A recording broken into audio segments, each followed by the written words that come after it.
நீங்கள் நகையை கொண்டு போய் பேங்க்கில் கொடுத்தீங்கன்னா உங்களுக்கு காசு கொடுப்பாங்க தெரியுமா? ஆமாம் கொடுப்பாங்க. அதில் ஒரு கூத்து பண்ணியிருக்காங்க, அதுதான் சொல்கிறேன். அதாவது இது பேர் தான் வந்து கோல்டு மானிட்டைசேஷன் ஸ்கீம். அதாவது இப்போ நீங்கள் ஒரு 10 கிராம் கோல்டு வச்சுருக்கீங்க, அதை கொண்டு போய் வந்து பேங்க்கில் கொடுக்குறீங்க.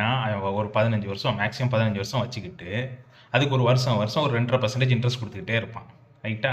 இது நல்ல ஐடியாவாக தானே இருக்குது அப்படின்னு சொல்லிட்டு தான் நிறைய பேர் முந்தி வந்து இன்வெஸ்ட் பண்ணியிருந்தாங்க. இப்போ அது என்ன பிரச்சனை ஆகி போச்சுன்னா, கோல்டு ஒன்று டகார்னு ஏறி போச்சு. இன்க்ரீஸ் ஆனால் என்ன ஆச்சு, இவனுக்கு கட்டுப்படி ஆகணும்ல. கிட்டத்தட்ட பார்த்தீங்கன்னா 2.5% கொடுக்கணும்னா கிட்டத்தட்ட 35% மேலே வந்து கொடுக்கணும் அவன் இன்ட்ரெஸ்ட்டாக. கோல்டு ஒரு 70% கூடிருச்சுன்னா கிட்டத்தட்ட பார்த்தீங்கன்னா 100% அவன் வந்து ரிட்டர்ன் பேங்க் வந்து நம்மளுக்கு கொடுக்கணும்.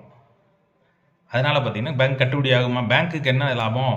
அவன் ₹1 அவங்ககிட்ட வாங்கிட்டு அதை வெளியே வட்டிக்கு விட்டு 10 ரூபாய்க்கு வட்டிக்கு விட்டுட்டு அவன் ₹9 வட்டி அவன் வச்சுக்கலான்னு பார்ப்பான். ஆனால் அது நடக்கலை.